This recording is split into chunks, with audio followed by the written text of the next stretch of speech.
परम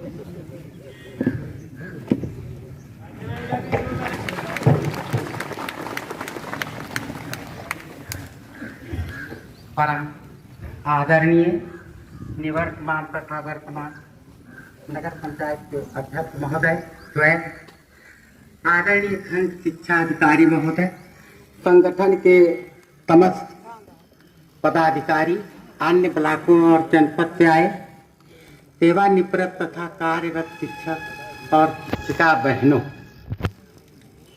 समय बच्चे ने 5 ही मिनट का दिया है और हमारा काम कहीं 25-30 मिनट से कम में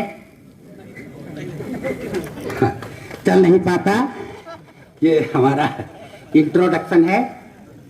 भैया से हमने कहा था उस समय हमें बुलाकर क्या सुनना चाहेंगे, क्या जानना चाहेंगे। हम तो प्रशिक्षण के बिल्कुल कीड़े रहे, सीखना हो सिखाना हो। शुरुआत इस बच्चे से ही करेंगे क्योंकि ये बच्चा हमें बहुत प्रिय है। जो अभी संचालन कर रहा था, एक गुरुजी की याद आती है कि वो कविता में संचालन करते थे। सन 1975 में मैं करसक इंटर कॉलेज मोहाली का छात्र था और संचालन में गुरुजी से थोड़ी चूक हो गई। कोई कवि आकर कविता कह गया और इसी बीच में दूसरा कवि आ गया और संचालक महोदय अपना काम न कर पाए, तो लोगों ने टिप्पणी की संचालन बड़ा ढीला है। तो गुरुजी ने कहा हमारे जिंदा रहते संचालन ढीला नहीं हो सकता। उन्होंने एक दोहे में संचालन किया, कहा जिस लड़के का काव्य रस अभी सुन चुके आप, अनुरागी जी हैं सगे उस लड़के के बाप। संचालन हो गया। पिता अभी कविता सुना रहा था और अब बाप आ रहा है। और एक दो लाइनें संस्मरण, एक घटना नहीं भूलती। कक्षा 2 में मैं पढ़ा करता था। शंकर और नंदू गंगा नहाने गए, तो उस समय कल्पना भी नहीं लगती थी कि ये चित्र में जैसी गंगा जी दिखाई देती वहां कैसी होती होगी। तो एक बार इलाहाबाद प्रभात सरकारी ट्रेनिंग में जाने का मौका मिला। इस समय के योगेंद्र पांडे खैराबाद विकास खंड में बहुत अच्छा कार्य कर रहा है प्रशिक्षण का। बच्चा साथ था और नाव डोंगा की अपेक्षा डोंगिया थी।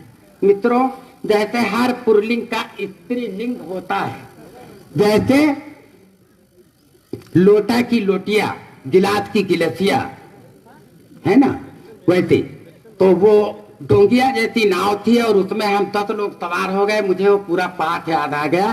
शंकर और नंदू गंगा नहाने गए। हमने कहा देखो जीवन में आज गंगा नहाने का कैसा बढ़िया, सरकारी ड्यूटी के साथ हम लोग ऑन ड्यूटी हैं और आध्यात्मिक कृत्य भी संपादित कर रहे हैं। कितना सौभाग्य है हमारा। तो वो योगेंद्र बच्चा बोला, गुरुजी, दादाजी, मल्लाह से पूछो यहाँ पे गहरा कितना है।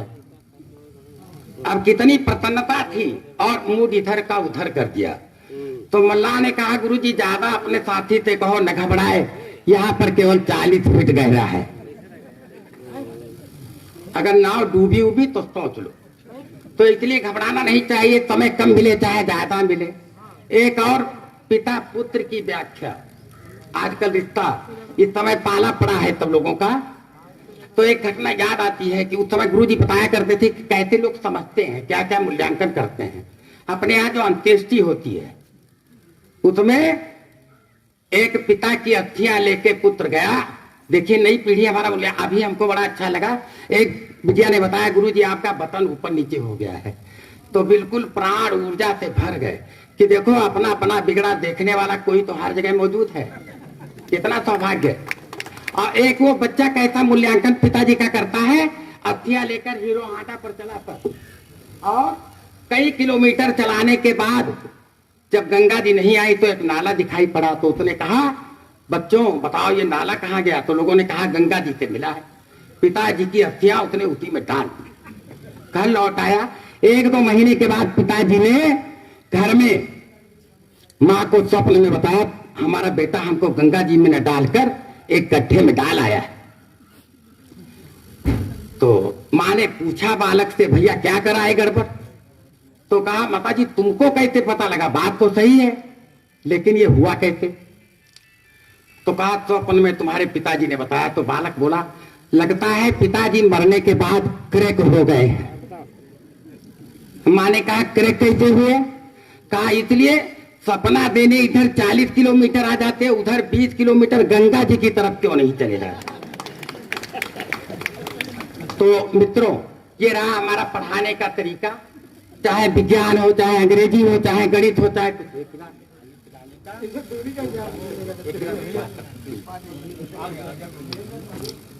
चाहे जो विषय पढ़ाया।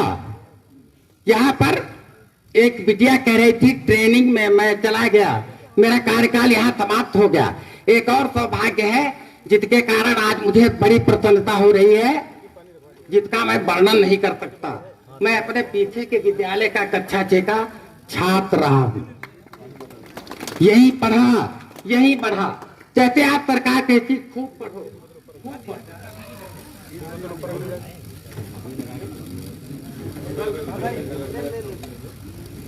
तो यह पढ़ाई घटना याद आती है गुरुजनों की कि गुरुजी लोग कितने महान थे। माननीय DIO महोदय ने एक बार निरीक्षण किया और उन्होंने कक्षा 6 में सवाल पूछा, बच्चों बताओ 25 गुणे 0 गुणे 1 कितना हुआ। सारी कक्षा खड़ी हो गई, कोई बालक बता नहीं पाया। और एक गुरुजी हमारे जो मैथ के थे वो किसी बच्चे का चेहरा ढूंढने लगे। कोई बच्चा तो मिले जो गुरुजी की आंख से आंख मिलाए। हेलो, तो सौभाग्य से गुरुजी का चेहरा हमसे मिल गया और उन्होंने DIO साहब के पीछे से संकेत किया कि इस प्रश्न का उत्तर जो है वो हम ये पहुंच गए क्या है, हाँ। शून्य है। क्योंकि किसी भी संख्या को शून्य से गुणा करने पर गुणनफल, जब वो शून्य मैं जान गया तो फिर उसकी मैंने चाक डस्टर लेकर बोर्ड पर व्याख्या भी कर दी। ऐसे ही चाहे प्रशिक्षण का मामला रहा हो, चाहे कोई कठिनाई रही हो, 4 लाइनें याद आया करती थी। लोग कहते थे उत पथ की पथिक कुशलता क्या, जित पथ में बिखरे सूल न हो। नाविक की धैर्य परीक्षा क्या, ये धाराएं प्रतिकूल न हो। तो हमें हर दशा में काम करना है। नए पुराने सभी लोगों से आज जुड़ने का मौका मिला। हम मन में सोचा करते थे, ज्यादातर ये हुआ वहां डाइट में लोग कहते थे बीते हुए लम्हों की कसक साथ तो होगी, ख्वाबों में ही सही लेकिन मुलाकात तो होगी। मन जरूर ये क्या करता है, लोग कहते हैं कहीं ज्यादा बोल जाओ घर में, अब समाज में सेवानिवृत्त हो गया हूं, कोई विषय मिलता है तो लोग कह देते हैं तो बोलता ही चला जाता है, लगता पागल हो गया। तो हमने कहा एक ऐसा संदर्भ था जहां बोलते थे तो पागल नहीं माने जाते थे। पढ़ाने की प्रक्रिया देखिए, एक छोटी सी घटना मनोरंजन, अगर आप लोग बोर न हो, हमारे शिक्षक शिक्षिकाओं का पाला कैसे पालकों से पढ़ता है, उनको पढ़ाते हैं। आजकल के बच्चे डिजिटल पढ़ने के अलावा और सब कुछ करना चाहते हैं, पतंग उड़ाना हो, चैटिंग करना हो, सड़क पर टहलना हो। तो बच्चे बड़े नालायक थे। अभिभावकों ने कहा इनको बूढ़े वाले गुरुजी के जिम्मे करो, शायद कुछ सीख जाए। तो उन्होंने कहा गुरुजी हम आपके संरक्षण में रहेंगे लेकिन पढ़ने के अलावा और सारे काम करेंगे। तो गुरुजी ने कहा चलो। मई जून का महीना था, आम खाते हैं। गुरुजी आम के पेड़ पे चढ़ गए और ऊपर से एक आम डाला, एक एक दोनों को दिया, कहा बेटा बताओ कितने कितने हुए। दोनों ने कहा एक एक।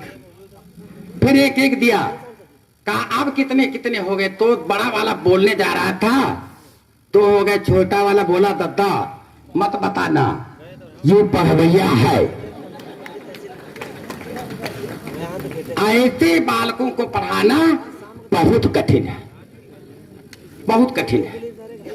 और जहां बुद्धि आप लगाएंगे, बुद्धि यस्य पलम तस्य, हम लोग अपना कहानी के माध्यम से हल्का करने की एक घटना याद आती है। मैं यहाँ प्रशिक्षण दे रहा था तो प्रशिक्षकों में से एक बहन ने कहा था कि गुरुजी चाहे जैसा माहौल हो और उसको 1-2 मिनट में हल्का कर देते हैं। कभी कभी बेटा गड़बड़ हो जाता है, बिना हल्का किए हल्का हो जाता है, मारपीट की नौबत आ जाती है। एक बार हल्का हुआ था, मैं 1984 में नई सेवा में लगा और स्वर्गीय श्री सुमेश चंद्र मिश्र जी उस समय केंद्र हुआ करते थे, पचवल के निवासी थे, विकास खंड हरगांव में जूनियर हाई स्कूल के प्रधानाध्यापक थे। अपने सहायकों से कक्षा 7 की छात्र संख्या गुरुजी पूछ रहे थे। मैं 3 महीने पहले वहां 10/7/1984 को असिस्टेंट टीचर बना था और उन्हीं के संरक्षण में रहता था। मैं पहुंचा, गुरुजी बहुत तेजी से डांट रहे थे, बहुत जल्दी हेडमास्टर बनने की है और छात्र संख्या आती नहीं है, क्या करोगे? हेडमास्टर बनने की इच्छा क्यों है? जब तुम लोगों को अपने कक्षा की छात्र संख्या का पता नहीं है तो हेडमास्टर बनने की इच्छा क्यों है? शर्म नहीं आती है? सब लोग डूब मरो चुल्लू भर पानी में। मैं पहुंचा, मैंने प्रणाम किया और मैंने बोला, गुरुजी जब हेडमास्टर हो जाएंगे तो आपकी तरह सहायकों से छात्र संख्या पूछ लेंगे, क्या फर्क पड़ता है? तो उन्होंने कहा, नालायक, ये आ गया बीच में बोलता है और सारा वातावरण हल्का हो गया, क्रियाकलाप पुनः चालू हो गए। इसलिए तो हमें ऐसा बनना है, ऐसी कोई प्रेरणा मिशन है, ऐसा प्रेरित करें। हम लोग उत्प्रेरक हैं, स्वयं राष्ट्र जागे पुरोहिता। जैसे शिक्षक कहते हैं, शिक्षक राष्ट्र के मतलब एक पुरहरी होता है समाज का। हम ऐसा आचरण करें, ऐसी शिक्षा दें, ऐसा पढ़ाएं। आज भी 2-4 विद्यार्थी शाम को निःशुल्क वाले आ जाते हैं, हर विषय पढ़ाते हैं, आप लोग पढ़ाइए। हमसे लोग पूछते हैं, एक ने कल बैंक में कहा कि यहाँ पर जब मैं विदाई, आज विदाई सचमुच हो रही है, ट्रेनिंग के बाद विदाई हुई, तो एक प्रशिक्षु ने पूछा, गुरुजी आप लोग बहुत आप प्रसन्न रहते थे और सबको प्रसन्न रखते थे, आपका अब टाइम कैसे कटेगा? तो हमने कहा, हम जहाँ रहते हैं वहां भी मनोरंजन की कोई कमी नहीं, वहां भी हम ढूंढ रहते हैं। अभी एक दिन मैं कुछ पैर पतीजने की परेशानी से जूतों का इस्तेमाल करके चप्पल पहन रहा था। एक साथी ने पूछा, गुरुजी आपके ये इतनी सर्दी में जूते क्या हुए? तो हमने कहा, बेटा अब हम जूतों वाले नहीं रहे। तो हंसने लगा, उसने कहा, क्या मतलब? हमने कहा, तब वो मोटरसाइकिल उस पर चलाना था, हवा ज्यादा लगती थी, अब अपना चप्पल से काम चल जाता है। तो जिस परिस्थिति में है वहां हम हंस सकते हैं। हर कोर्स को हम लाफिंग के साथ, कहा गया हमारे यहाँ, हम जिस क्षण सर्वाधिक प्रसन्न होते हैं उसी समय सबसे ज्यादा सीखते हैं। एजुकेशन फॉर ऑल, सर्व शिक्षा अभियान, न जाने कितने शैक्षिक आए, लेकिन तब ऐसे विषय को प्रस्तुतिकरण किया कि लोगों की समझ में एक बार जरूर आ गया। नया एक समय आया था, अभी चल रहा था, वो भी। आप हर समय अपने काम में लगे रहिए, बस हमें कुछ न कुछ सीखना है, करना है, यही असली प्रेरणा है। सेवा निवृत्त कभी नहीं, सेवा तो कोई न कोई करनी ही है। पढ़ाएंगे जब तक जिएंगे, अगर कोर्स भूल जाए तब हम उससे रिटायर माने जाएंगे। हमें तो अभी सब नया पुराना सब कुछ याद है, इसलिए सेवा निवृत्त नहीं। बस आप लोगों का आशीर्वाद मिले, समाज की सेवा करने का अवसर मिले, प्रसन्नचित रहिए। जहां जैसी भी अवस्था में रहिए, अपने पड़ोस वाले को पढ़ाइए, सिखाइए, अच्छे काम करिए, अच्छे शिक्षक बनिए। और जो अभी भैया एक शर्मसार शब्द प्रयोग करता था, कह रहा था, भैया ऐसा कोई कृत्य हम न करें कि हमारा विभाग हमसे हमारे कृत्य के कारण शर्मसार हो। एक और भावना इस समय कोविड-19 के समय रखे, 4 लाइनें वहां हम लोग गए थे मुरादाबाद, तो कहते थे, गमों की आंच पर आंसू उबाल कर देखो, किसी का दर्द सीने में डाल कर देखो, आपके दिल के चुभन भी होगी कम, किसी के पांव का कांटा निकाल कर देखो। जय शिक्षक, जय भारत। भैया चाहेंगे फिर आ जाएंगे, हमको दिन भर बोलने के बाद भी नहीं थकते। धन्यवाद।